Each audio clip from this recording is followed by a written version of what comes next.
یہ صبا سنک وہ کلی چٹک، یہ زباں مہک لب جو جھلک، یہ مہک جھلک یہ چمک دمک سب اسی کے دم کی بہار ہے۔ اور وہ نہ تھے تو کچھ نہ تھا،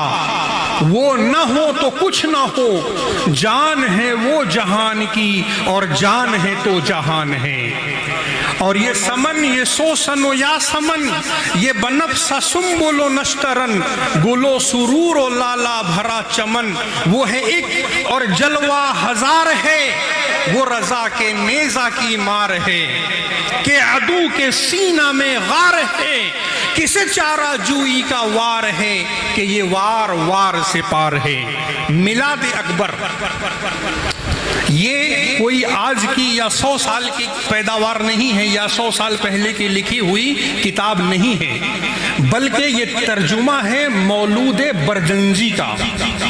جو علامہ برزنجی نے 500-600 سال پہلے لکھی تھی۔ اور اہل عرب اس مولود برزنجی کا ذکر کرتے ہیں، باقاعدہ وہ محافل سجا کر کے اور حضور کی ولادت کے تذکرے کیا کرتے تھے۔ علامہ اکبر صاحب نے میلاد اکبر میں اسی مولود برزنجی کو ترجمہ کیا، اس اردو میں ترجمہ کیا۔ اس کی یہ روایت ہے کہ حضور جب پیدا ہوئے تو آپ کی والدہ فرماتی ہیں کہ جب حضرت بی بی آمنہ کہ جب حضور کی ولادت کا وقت قریب آیا تو 4 عورتیں میرے پاس بڑی حسین و جمیل خوبصورت اور بڑے بڑے قد و قامت والی حاضر ہوئیں۔ میں نے پوچھا کہ تم لوگ کون ہو؟ تو اس میں سے پہلی عورت نے کہا کہ میں تمام عورتوں کی ماں مائی ہوا ہوں۔ دوسری عورت نے کہا کہ میں بی بی آسیہ ہوں۔ تیسری عورت نے کہا کہ میں بی بی سارہ ہوں، اور چوتھی عورت نے کہا کہ میں بی بی ہاجرہ ہوں۔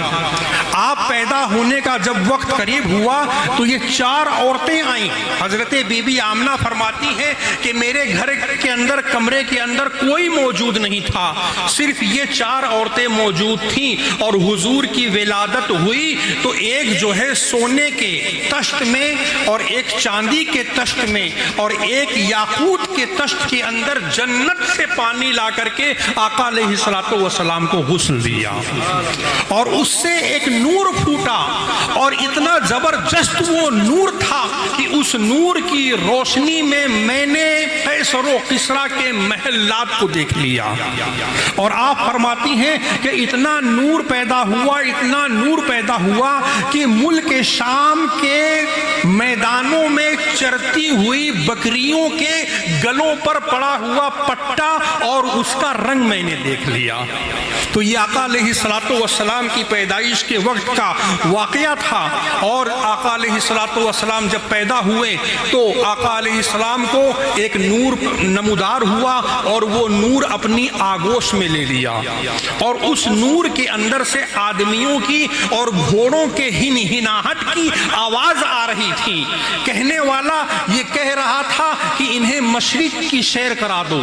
انہیں مغرب کی سیر کرا دو، انہیں تمام آسمانوں کی سیر کرا دو، انہیں تمام زمینوں کی سیر کرا دو، انہیں کوئی بھی کائنات کا ایسا ذرہ نہ بچے جہاں یہ میرا محبوب اس ذرے کو نہ دیکھ لے، اس لیے کہ آنے والے وقت میں تمام کائنات میرے رسول کے حکم کی تابع ہوگی۔